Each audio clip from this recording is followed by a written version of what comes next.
कीना काके हवे पुत्र कीना काके सेवा किया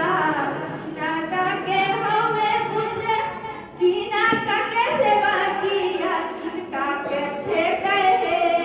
दोनों राम लक्ष्मण भाइया किनका के छे कहे दोनों राम लक्ष्मण भाइया झूमा लोया बहे बजरंगी माता बालावा खेला लोया बहे